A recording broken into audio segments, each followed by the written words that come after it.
राजस्थान के एक छोटे से कस्बे में रहते थे मशहूर कारीगर रामस्वरूप काका। उनका नाम दूर दूर तक इसलिए मशहूर था क्योंकि वे ऐसी पतंग बनाते थे जो आसमान में घंटों तक बिना हिले डुले मंडरा सकती थी। काका का भतीजा था विवेक। बचपन में ही उसके माता पिता गुजर गए तो काका ने पाला, लेकिन वे हमेशा उसे पतंग बनाने से दूर रखते। कहते, ये हुनर सबके लिए नहीं, इसके लिए किस्मत भी चाहिए। ये बात विवेक को चुभती, मगर वो चुप रहता। साल बीते, विवेक बड़ा हुआ, पढ़ाई में तेज निकला। एक दिन कस्बे में राष्ट्रीय पतंग महोत्सव की घोषणा हुई। इनाम और राज्यपाल से मिलने का मौका। विवेक ने ठान लिया, इस बार मैं भी भाग लूंगा।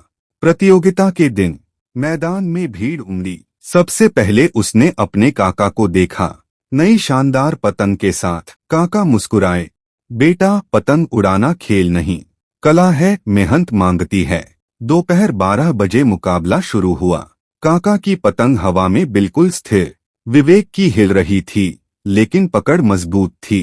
3 घंटे बाद सूरज ढलने लगा। सबको लगा विजेता तो काका ही होंगे।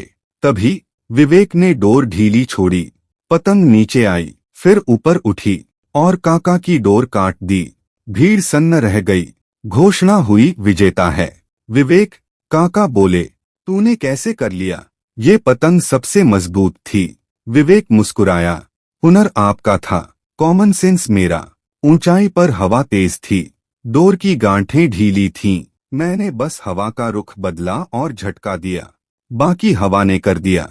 काका चुप रहे, फिर पूछा, ये किसने सिखाया? विवेक बोला, जब आप डोर लपेटते थे मैं देखता था। कला देखने से भी सीखी जा सकती है, और उसमें कॉमन सेंस जोड़ दें तो हुनर और निखर जाता है। काका की आंखें भर आईं। उन्होंने गले लगाकर कहा, आज तूने जीत ही नहीं, मेरा दिल भी जीत लिया। उस दिन काका ने पहली बार अपनी पतंग बनाने की गुप्त विधि उसे सिखाई और साबित कर दिया, ज्ञान, अनुभव और कॉमन सेंस मिलकर ही असली जीत देते हैं। अगर ये कहानी आपके दिल को छू गई हो तो चैनल को सब्सक्राइब करें, क्योंकि यहाँ मिलेंगी आपको ऐसी ही कहानियाँ जो हुनर, जज्बात और जिंदगी के असली रंग दिखाती हैं।